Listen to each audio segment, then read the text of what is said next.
وقال الذين لا يرجون لقاءنا لولا أنزل علينا الملائكة ونرى ربنا لقد استكبروا في أنفسهم وعتوا عتوا كبيرا يوم يرون الملائكة لا بشرى يومئذ للمجرمين ويقولون حجرا محجورا وقدمنا إلى ما عملوا من عمل فجعلناه هباء منثورا أصحاب الجنة يومئذ خير مستقر وأحسن مقيلا ويوم تشقق السماء بالغمام ونزل الملائكة تنزيلا الملك يومئذ الحق للرحمن وكان يوما على الكافرين عسيرا ويوم يعض الظالم على يديه يقول يا ليتني اتخذوا مع الرسول سبيلا يا ويلتى ليتني لم اتخذ فلانا خليلا لقد اضلني عن الذكر بعد اذ جاءني وكان الشيطان للانسان خذولا وقال الرسول يا رب ان قوم اتخذوا هذا القران مهجورا وكذلك جعلنا لكل نبي عدوا من المجرمين وكفى بربك هاديا ونصيرا وقال الذين كفروا ان هذا الا افك افتراه وعانوا عليه فبلغهم فقد جاءوا جنبا وزورا فقلنا اذهبا الى القوم الذين كذبوا بآياتنا فدمرناهم تدميرا وقوم نوح لما كذبوا الرسل أغرقناهم وجعلناهم للناس آية وأعتدنا للظالمين عذابا أليما وكذلك جعلنا لكل نبي عدوا من المجرمين وكفى بربك هاديا ونصيرا وقال الذين كفروا لولا نزل عليه القرآن جملة واحدة كذلك لنثبت به فؤادك ورتلناه ترتيلا ولا يأتونك بمثل إلا جئناك بالحق وأحسن تفسيرا الذين يحشرون على وجوههم إلى جهنم أولئك شر مكانا وأضل سبيلا ولقد آتينا موسى الكتاب وجعلنا معه أخاه هارون وزيرا فقلنا اذهبا إلى القوم الذين كذبوا بآياتنا فدمرناهم تدميرا وقوم نوح لما كذبوا الرسل أغرقناهم وجعلناهم للناس آية وآتينا للظالمين عذابا وعادا وثمود أصحاب الرس وقرونا بين ذلك كثيرا وكلا ضربنا له الأمثال وكلا تبرنا تتبيرا ولقد أتوا على القرية التي أمطرت مطر السوء أفلم يكونوا يرونها بل كانوا لا يرجون نشورا وإذا رأوك يتخذون إلا هزوا هذا الذي بعث الله رسولا إن كان ليضلون عن آلهتنا لولا صبرنا عليها وسوف يعلمون حين يرون العذاب من أضل سبيلا أرأيت من اتخذ إلهه هواه أفأنت تكون عليه وكيلا أم تحسب أن أكثرهم يسمعون أو يعقلون إن هم إلا كالأنعام بل هم أضل سبيلا ألم تر إلى ربك كيف مد الظل ولو شاء لجعله ساكنا ثم جعل الشمس عليه دليلا ثم قبضناه إلينا قبضا يسيرا وهو الذي جعل لكم الليل لباسا والنوم سباتا وجعل النهار نشورا وهو الذي أرسل الرياح بشرا من بين يدي رحمته وأنزلنا من السماء ماء طهورا لنحيي به بلدة ميتا ونسقيه مما خلقنا أنعاما وناسيا كثيرا ولقد صرفناه بينهم يذكرون فأكثر الناس إلا كفورا ولو شئنا لبعثنا في كل قرية نذيرا فلا تطع الكافرين وجاهدهم به جهادا كبيرا وهو الذي مرج البحرين هذا عذب فرات وهذا ملح أجاج وجعل بينهما برزخا وحجرا محجورا وهو الذي خلق من الماء بشرا فجعله نسبا وصهرا وكان ربك قديرا ويعبدون من دون الله ما لا ينفعهم ولا يضرهم وكان كافر على ربه ظهيرا وما أرسلناك إلا مبشرا ونذيرا قل ما أسألكم عليه من أجر إلا من شاء أن يتخذ إلى ربه سبيلا وتوكل على الحي الذي لا يموت وسبح بحمده وكفى به بذنوب عباده خبيرا الذي خلق السماوات والأرض وما بينهما في 6 أيام ثم استوى على العرش الرحمن فاسأل به خبيرا وإذا قيل لهم اسجدوا للرحمن قالوا وما الرحمن أنسجد لما تأمرنا وزادهم نفورا تبارك الذي جعل في السماء بروجا وجعل فيها سراجا وقمرا منيرا وهو الذي جعل الليل والنهار خلفة لمن أراد أن يذكر أو أراد شكورا وعباد الرحمن الذين يمشون على الأرض حولا وإذا خاطبهم الجاهلون قالوا سلاما هو الذين يبيتون لربهم سجدا وقياما والذين يقولون ربنا اصرف عنا عذاب جهنم إن عذابها كان غراما إنها ساءت مستقرا ومقاما والذين إذا أنفقوا لم يسرفوا ولم يقتروا وكان بين ذلك قواما والذين لا يدعون مع الله إلها آخر ولا يقتلون النفس التي حرم الله إلا بالحق ولا يزنون ومن يفعل ذلك يلقى أثاما يضاعف له العذاب يوم القيامة ويخلد فيه مهانا إلا من تاب وآمن وعمل عملا صالحا فأولئك يدخلون الجنة ولا يظلمون شيئا إلا من تاب وآمن وعمل عملا صالحا فأولئك يبدل الله سيئاتهم حسنات وكان الله غفورا رحيما ومن تاب وعمل صالحا فإنه يتوب إلى الله متابا والذين لا يشهدون الزور وإذا مروا باللغو مروا كراما والذين إذا ذكروا بآيات ربهم لم يخروا عليها صما وعميانا والذين يقولون ربنا هب لنا من ازواجنا وذريتنا قرة اعين واجعلنا للمتقين اماما اولئك يجزون الغرفة بما صبروا ويلقون فيها تحية وسلاما خالدين فيها حسنة مستقرا ومقاما قل ما يعبأ بكم ربي لولا دعاؤكم فقد كذبتم فسوف يكون لزاما طاسين تلك آية من كتاب مبين لعلك باخع نفسك ألا يكونوا مؤمنين إن شأن نزل عليهم من السماء آية فظلت أعناقهم لها خاضعين وما يأتيهم من ذكر من الرحمن محدث إلا كانوا عنه معرضين فقد كذبوا فسيأتيهم أنباء ما كانوا به يستهزئون أولم يروا إلى الأرض كما أنبتنا فيها من كل زوج كريم في ذلك لآية وما كان أكثرهم مؤمنين وإن ربك لهو العزيز الرحيم وإذ نادى ربك موسى أن ائت القوم الظالمين قوم فرعون لا يدرون قبل بهم يخاف يكذبون ويضيق صدري ولا ينطلق لساني فارسل إلى هارون ولهم علي ذنب فأخاف يكونون قال كلا فاذهبا بآياتنا إن معكم مستمعون فأتيا فرعون فقولا إن رسول رب العالمين أن أرسل معنا بني إسرائيل قال ألم نحن ربك فينا وليدا ولبثت فينا من عمرك سنين وفعلت فعلتك التي فعلت وأنت من الكافرين قال فعلتها إذا وأنا من الضالين ففررت منكم لما خفتكم فوهب لي ربي حكما وجعلني من المرسلين وتلك نعمة تمنها علي أن عبدت بني إسرائيل قال فرعون ما رب العالمين قال رب السماوات والأرض وما بينهما إن كنتم موقنين قال لمن حوله ولا تستمعون قال ربكم ورب آبائكم الأولين قال إن رسولكم الذي أرسل إليكم لمجنون قال رب المشرق والمغرب وما بينهما إن كنتم داخلون قال لئن اتخذت إلها غيري لجعلنك من المسجونين قال أولو جئتك بشيء مبين قال فأت به إن كنت من الصادقين فألقى عصاه فإذا هي ثعبان مبين ونزع يده فإذا هي بيضاء للناظرين قال إن الملأ حوله إن هذا لساحر عليم يريد أن يخرجكم من أرضكم بسحره فماذا تأمرون قالوا أرجه وأخاه وابعث في المدائن حاشرين يأتوك بكل سحار عليم فجمع السحرة بالميقات يوم معلوم وقيل للناس هل أنتم مجتمعون لعلنا نتبع سحرة كانوا من الغالبين فلما جاء السحرة قالوا فرعون أئن لنا إن كنا نحن الغالبين قال نعم وإنكم إذا لمن المقربين قال لهم موسى أنتم فالقوا حبالهم وعصيهم وقالوا بعزة فرعون إنا لنحن الغالبون فألقى موسى عصاه فإذا هي تلقف ما بكم فهم السحرة ساجدين قالوا آمنا برب العالمين رب موسى وهارون قال آمنتم له قبل أن هذا لكم إنه لكبيركم الذي علمكم السحر فلا سوف تعلمون لأقطعن أيديكم وأرجلكم من خلاف ولأصلبنكم أجمعين قالوا لا غير إنا إلى ربنا منقلبون إنا نطمع أن يغفر لنا ربنا خطايانا إن كنا أولى المؤمنين وأوحينا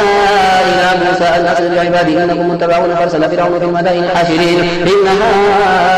هؤلاء لشرذمة قليلون وإنهم لنا لغائظون وإنا لجميع حاذرون فأخرجناهم من جنة وعيون وكنوز ومقام كريم كذلك ورثنا بني إسرائيل فاتبعهم كذلك ورثنا بني إسرائيل فأتبعوا المشركون فلما ترى الجمعان قال أصحاب موسى إنا لمدركون قال كلا إن معي ربي سيهدين فأوحينا إلى موسى أن اضرب بعصاك البحر فانفلق فكان كل فرق من كالطول العظيم وأزلفنا الآخرين وجئنا موسى ومعه أجمعين ثم أغرقنا الآخرين إن في ذلك لآيات وما كان أكثرهم مؤمنين وإن ربك لهو العزيز الرحيم واتل عليهم نبأ إبراهيم إذ قال لأبيه وقومه ما تعبدون قالوا نعبد أصناما فنظل لها عاكفين قال هل يسمعونكم إذ تدعون ينفعونكم أو يضرون قالوا بل وجدنا آباءنا كذلك قالوا قال فليكن ما كنتم تعبدون أنتم وآباؤكم تكتمون فإنه عدو لي إلا رب العالمين الذي خلقني فهو يهديني والذي هو يطعمني ويسقين وإذا مرضت فهو يشفين والذي يميتني ثم يحيين والذي أطمع أن يغفر لي خطيئتي يوم الدين ربي هب لي حكما والحكم بصالحين واجعلني لسان صدق في الآخرين واجعلني من ورثة جنة النعيم واغفر لي أبي إنه كان من الضالين ولا تغفرني يوم يبعثون يوم لا ينفع مال ولا بنون إلا من أتى الله بقلب سليم وأزلفت الجنة للمتقين وبرزت الجحيم للغاوين وقيل له أينما كنتم تعبدون من دون الله هل ينصرونكم أم ينتصرون فكركبوا فيها هم الغاوون وجنود إبليس أجمعون قالوا وفيها يختصمون الله إن كنا في ضلال مبين إذ نسويكم برب العالمين وما أضلنا إلا المجرمون فما لنا من شفيع ولا صديق حميد فلو أن لنا كرة فنكون من المؤمنين إن في ذلك لآية وما كان أكثرهم مؤمنين وإن ربك لهو العزيز الرحيم كذب قوم نوح المرسلين إذ قال لهم أخوهم نوح ألا تتقون إني لكم رسول أمين فاتقوا الله وأطيعون وما أسألكم عليه من أجر إن أجري إلا على رب العالمين فاتقوا الله وأطيعون قالوا ونؤمن لكم واتبعك الأرذلون قال وما علم بما كانوا يعملون إن حسابهم إلا على ربنا وتشعرون وما أنا بطارد المؤمنين إن أنا إلا نذير مبين قالوا إن لم تنتهي يا نوح لتكونن من المرجومين قال ربي إن قومي كذبون فافتح بيني وبينهم فتحا ونجني ومن معي من المؤمنين فأنجيناه ومن معه في الفلك المشحون ثم أغرقنا بعد الباقين إن في ذلك لآية وما كان أكثرهم مؤمنين وإن ربك لهو العزيز الرحيم كذبت عاد المرسلين إذ قالوا أخوهم هود لا تتقون إني لكم رسول أمين فاتقوا الله وأطيعون وما أسألكم عليه من أجر إن أجري إلا على رب العالمين تبدون بكل ريع آية تعبثون وتتخذون مصانع لعلكم تخلدون وإذا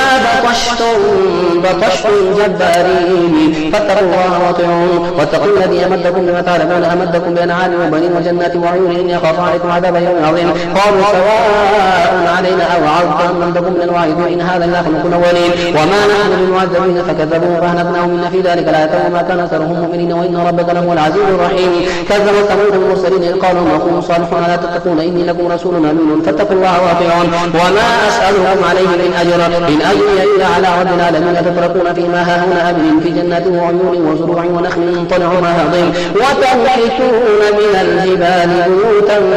فارهين فاتقوا الله وأطيعون ولا تطيعوا أمر المفسدين الذين يفسدون في الأرض لا يصلحون قالوا إنما أنت من المسحرين ما أنت إلا بشر مثلنا فأت بهذه كل من الصادقين قال هذه ناقة لها شرب ولكم شرب يوم معلوم ولا تمسوها بسوء فيأخذكم عذاب يوم عظيم فعقروها فأصبحوا نادمين فأخذهم العذاب إن في ذلك لآية وما كان أكثرهم مؤمنين وإن ربك لهو العزيز الرحيم كذبت قوم لوط المرسلين إذ قال لهم أخوهم لوط لا تتقون إني لكم رسول أمين فاتقوا الله وأطيعون وما أسألكم عليه من أجر إن أجري إلا على رب العالمين تأتون ذكران من العالمين وتذرون ما خلق لكم ربكم من أزواجكم بل أنتم قوم عادون قالوا لئن لم تنته يا لوط لتكونن من المخرجين قال إني لعملكم من القالين رب نجني وأهلي مما يعملون فنجيناه وأهله أجمعين إلا عجوزا في الغابرين ثم دمرنا آخرين وامطرنا عليهم مطرا فساء مطر المنذرين إن في ذلك لآية وما كان أكثرهم مؤمنين وإن ربك لهو العزيز الرحيم كذب أصحاب الأيكة المرسلين إذ قال لهم شعيب لا تتقون إني لكم رسول أمين فاتقوا الله وأطيعوا وما أسألكم عليه من أجر إن أجري إلا على رب العالمين أوفوا الكيل ولا تكونوا من المخسرين وزنوا بالقسطاس المستقيم ولا تبخسوا الناس أشياءهم ولا تعثوا في الأرض مفسدين واتقوا الذي خلقكم والجبلة الأولين قالوا إنما أنت من المسحرين وما أنت إلا بشر مثلنا وإن نظنك لمن المكذبين فأسقط علينا كسفا من السماء إن كنت من الصالحين قال ربي أعلم ما تعبدون فكذبوه فأخذهم عذاب يوم الظلة إنه كان عذاب يوم عظيم إن في ذلك لآية وما كان أكثرهم مؤمنين وإن ربك لهو العزيز الرحيم وإنه لتنزيل رب العالمين نزل به الروح الأمين على قلبك لتكون من المنذرين بلسان عربي مبين وإنه لفي زبر الأولين أولم يكن لهم آية أن يعلمه علماء بني إسرائيل ولو نزلناه على بعض الأعجمين فقرأوا عليهم ما كانوا به مؤمنين كذلك سلكناه في قلوب المجرمين لا يؤمنون به حتى يرون العذاب الأليم فيأتيهم بغتة وهم لا يشعرون فيقولوا هل نحن منظرون فبعذابنا يستعجلون فرأيت إن متعناهم سنين ثم جاءهم ما كانوا يوعدون ما أغنى عنهم ما كانوا يمتعون وما أهلكنا من قرية إلا لها منذرون ذكرى وما كنا ظالمين وما تنزلت به الشياطين وما ينبغي لهم وما يستطيعون إنهم عن السميع معزولون فلا تدعوا مع الله إلها آخر فتكون من المعذبين وأنذر عشيرتك الأقربين واخفض جناحك لمن اتبعك من المؤمنين فإن عصوك فقل إني بريء مما تعملون وتوكل على العزيز الرحيم الذي يراك حين تقوم وتقلبك في الساجدين إنه هو السميع العليم هل أنبئكم على من تنزل الشياطين تنزل على كل أفاك أثيم يلقون السمع وأكثرهم كاذبون والشعراء يتبعهم الغاوون ألم تر أنهم في كل واد يهيمون وأنهم يقولون ما لا يفعلون إلا الذين آمنوا وعملوا الصالحات وذكروا الله كثيرا وانتصروا من بعد ما ظلموا وسيعلم الذين ظلموا أي منقلب ينقلبون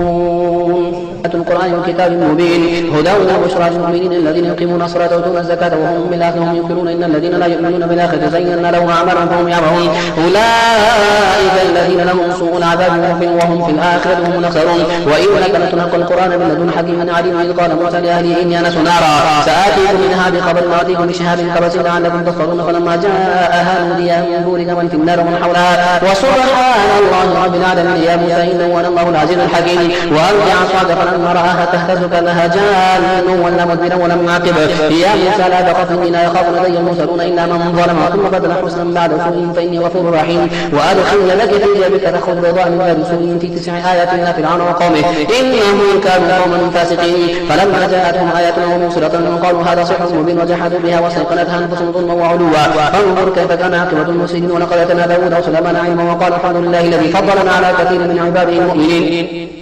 وورث سليمان داود وقال يا